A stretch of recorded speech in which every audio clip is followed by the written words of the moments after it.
সকালে বানাইছিলেন আর দুপুরে বিকালে শাক করাইছি না কখনো শাক করার ক্ষমতা আসে নাই। আমাকে কল দিছিল 1 ঘন্টা আগে যে মাত্র বের হয়েছে। এদিকে দেখুন বাবা কল করেছেন, বাবার সাথে কথা বলতেছেন ভিডিও করে, দোকান থেকে বাবা কল করেছেন। আর মা এদিকে সিলেটে ওরা কয়েকদিন থেকে সিলেট মৌলভীবাজার যে দৌড়াদৌড়ি করতেই আছে আর কাজে গেছে। আমি এটা খাইছি সকালে সকালে বলতে আর আগে খাইছি আর কি। আমি খাওয়া মানে খেয়ে নিয়েছি। এই কাজটা আমার কিন্তু মানে একদম বেশি দুধ লাগে। আর কেন দাম গোপালের প্রসাদ। Hello everyone, good morning, welcome to my new blog. কেমন আছেন সবাই? আই হোপ সবাই ভালো আছেন, আমিও ভালো আছি। তো শাওয়ারটা নিয়ে বের হলাম, মাত্র বের হয়ে দেখি বৃষ্টি শুরু হয়ে গেছে, আবার কমেও গেছে। মানে এখনের যে ওয়েদারটা টানা কোনোদিন বৃষ্টি হয়ই না, মানে এই বৃষ্টি হয় এই আবার কমে যায়, এই বৃষ্টি হয় এইবার রোদ উঠে, এরকম অবস্থা চলতেছে।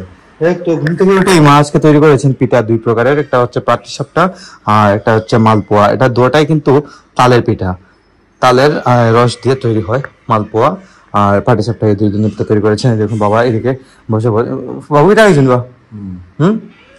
আর বাবা পিঠা খেয়েছেন, পিঠা খেয়ে বসে আছেন। আমি শাওয়ার নিয়ে বের হলাম, বের হয়ে পিঠাটা খাবো। আর আমার ব্রেকফাস্টে তো রাইস সকাল থাকে, বীজ সেগুলো চিয়া সিড, তারপরে আপনার তরমুজের বীজ, লাউয়ের বীজ, এগুলো থাকে, কফি থাকে। তো তারপর মাছ তৈরি করেছেন, এগুলো আজকে খাবো। পিঠাটা গাইস কার না ভালো লাগে বলুন তো? এই যে মালপোয়া পিঠাটা, সুজির মালপোয়ার সাথে তালের রস দিয়ে খেতে কিন্তু সত্যি অসাধারণ, খুবই মজা লাগে। যাই হোক, মা আছে পরে খাবারটা নিয়ে ঠাকুর করে ঢুকেছেন মাত্র, পিঠা টিঠা খাবো এখন। গাইস এদিকে মা এখন ঠাকুর করতে কাজটা শেষ করে মাত্র বেরিয়েছেন, সব কাজ মাত্র শেষ হলো। তো আপনার কখনো দেখেন নাই যে মাত্র শেষ হয়, সবকিছু মাত্র শেষ হলো। শেষ করে এখন দরজা টরজা লাগাই দিবেন ঠাকুর করে, ঠাকুর এখন রেস্টে থাকবেন নাই দেখো। গোপাল এখন রেস্টে থাকবেন। দেখুন লাইট টাইট সব অফ করে দিবেন, অফ করে জাস্ট এরকম অন্ধকার রুম থাকবে। জাস্ট ঠাকুর এখন এইরকম এই ডিম লাইটটা জ্বালিয়ে দিয়েছেন, ডিম লাইটটা জ্বালিয়ে দিয়েছেন। গোপাল এখন রেস্টে থাকবেন, আমরা চলে যাবো নিচে এখন। মানে বুক টুক দিয়েছিলেন, বুক টুক দিয়ে এখন নিচে নিয়ে যাচ্ছি। আমি এটা খাইছি গাইস, পিঠা বুক দিয়েছিলেন তো আমি একটা নিয়ে খেয়ে নিয়েছি। পিঠাগুলো গাইস তালের পিঠা সচরাচর ভালোই লাগে, মা নিয়ে যাচ্ছে নিচে। তালের পিঠা কার না ভালো লাগে ভাই গাইস। তারপর আবার 2 প্রকারের পিঠা করেছেন আজকে, দেখেছিলেন আপনাকে দেখ। হ্যাঁ, মালপোয়া, তাল দিয়ে পাটিসাপটা, তাল দিয়ে মালপোয়া। গাইস আমি খাইলিছি সকালে বলতে আর আগে খাইলিছি আর কি। গাইস আমি খাওয়া মানে খেয়ে নিয়েছি পাটিসাপটা, ভালো লাগছে। ওটা হচ্ছে চিরা প্রসাদ। আবার দই বইছে নাকি কালকে? রাখিস নি বইছে নাকি? বইছে না? গাইস প্রতিদিন আমি দই বসাই, আমার ভালো লাগে দই বসাতে। এই কাজটা আমার কিন্তু মানে দই বসাতে একদম বেশি দুধ লাগে আর একটু আগে দই লাগে আর কি। মানে আমি বাজার থেকে কিনে নিয়ে আসলাম দই কিছুটা, ওই যে কাপ দই আছে না, কাপ দই, জাস্ট কাপ দই এক কিছুটা দিলে। হাসা হয়নি, এটাকে দইয়ের হাসা বলে নাকি গাইস? তো কাপ দই কিছুটা দিয়ে দিলে আর হাফ লিটার দুধ দিয়ে দিলে, একটু লালাইয়া রেখে দিলে, মানে 4-5 ঘন্টা রেখে দিলে মোটামুটি দই কিন্তু বসে যায়, ভালোই বসে যায় কিন্তু। আর তারপর টক দই কিন্তু আমি সবসময় খাই, ভালো লাগে টক দইটা খেলে। ঠান্ডা হয়েছে না দই? দই ঠান্ডা হয়েছে না? মানে দই ঠান্ডা হয়েছে না গাইস। এই দেখুন এই ডেকের মধ্যে দইটা বসেছিলাম, দেখি কেমন হয়েছে। মোটামুটি ভালো হয়েছে, খারাপ না। ঘরে বানানো দই গাইস, আর কি হবে, এর থেকে তোমার বেটার হওয়ার কথা না। আর দইয়ের হাসা হিসাবে ইউজ করি আমি, এই দেখুন আরামের দইটা, আমি এটা ইউজ করি দইয়ের হাসা হিসাবে।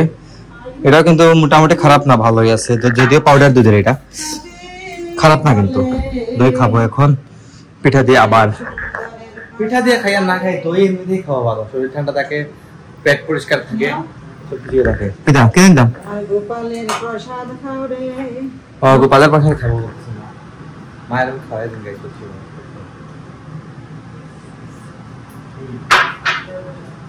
সাক্ষরের দিকে আবার চলে গেছে আজকে সিলেটে। ওরা কয়েকদিন থেকে সিলেট মৌলভীবাজার যে দৌড়াদৌড়ি করতেই আছে আর কাজে গেছে। যদিও গাড়ি নিয়ে যায়, ও সমস্যা নেই, প্যারা নাই। এইদিকে এখন মা দেখুন চিংড়ি মাছ বানাইতেছেন, ছোট ছোট চিংড়ি গুলা বানাইতেছেন মা, ছোট ছোট চিংড়ি। আর এদিকে দেখুন বাবা কল করেছেন, বাবার সাথে কথা বলতেছেন ভিডিও করে, দোকান থেকে বাবা কল করেছেন। আর মা এদিকে চিংড়ি মাছ তৈরি করতেছেন। চিংড়ি মাছ দিয়ে তাও দেয় আজকে আনতে হয়নি। চিংড়ি মাছ পুঁই শাকে দেবেন, তো পুঁই শাক হয়তো আজকে তৈরি হবে। পুঁই শাক প্রসেস করে রেখেছেন কাটাকাটি করে, পুঁই শাক পেঁয়াজ এগুলো। আর এদিকে মাছের দু পেঁয়াজি করে মাছ ভাজি করতেছে, এটা হচ্ছে কাতলা মাছ ভাজি। এদিকে বা মশলা বাটা চলতেছে, ওইটার জায়গায় আমাদের রেগুলার রুটে মশলা বাটতে হয়। আর এদিকে মা মাছ টাছ কাটতে মানে প্রসেস করতেছেন, ঠিকঠাক করতেছেন যেভাবে রান্নাটা করতে হবে। যাই হোক, তো ঘর একদম খালি, মা আর আমি আছি ঘরে, বাবা দোকানে ডেকে নিয়েছিল আপনারা।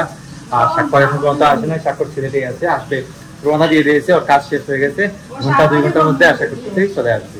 এইদিকে লাঞ্চের টাইমও মোটামুটি হয়ে গেছে, বাবা চলে আসেন কিছুক্ষণের মধ্যে।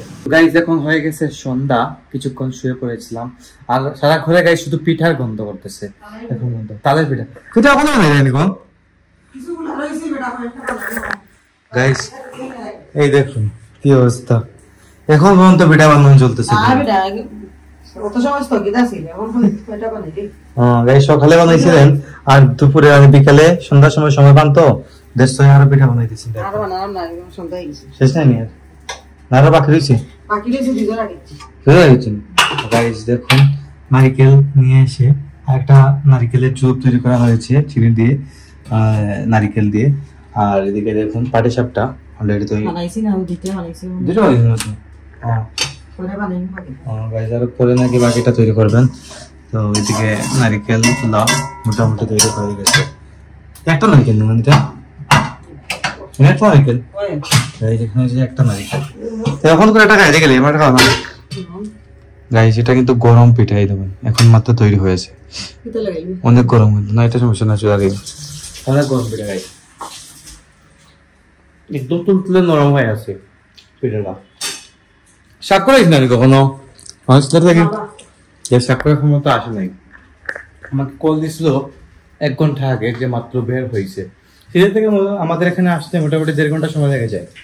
তো তারপর তো নিজের গাড়ি নিয়ে গেছে, আস্তে আস্তে আসবে, ঘোরাঘুরি করে আসবে, এটা তো স্বাভাবিক বিষয়। যাই হোক গাইস, সন্ধ্যা হয়ে যাচ্ছে, মা এখন ঠাকুর ঘরে যাবেন। তো গাইস সন্ধ্যার সময় পিঠা খেয়ে চলে এলাম আবার রুমে। হ্যাঁ, এখন ভিডিও এডিটিং শুরু করবো, সকাল 9টার ব্লগ চলে আসবে। আর ফেসবুকে কিছুক্ষণ পরে আসতেছে, আজকের ব্লগটা আমি এখানে এন্ড করে দিচ্ছি। আপনারা আমাকে ফলো করতে চাইলে আমার ফেসবুক ইনস্টাগ্রামে ফলো করতে পারেন। আমার ফেসবুক ইনস্টাগ্রাম লিংক ভিডিও ডেসক্রিপশনে পেয়ে যাবেন। আই হোপ আজকের ভিডিও ভালো লেগেছে। ভিডিও ভালো লাগলে অবশ্যই লাইক করবেন, কমেন্ট করবেন, শেয়ার করবেন এবং চ্যানেল নতুন হয়ে থাকলে সাবস্ক্রাইব করে আমাকে সাপোর্ট করবেন। তো দেখা হচ্ছে নেক্সট ভিডিওতে, ততক্ষণ ভালো থাকুন, সুস্থ থাকুন। Thank you so much for watching.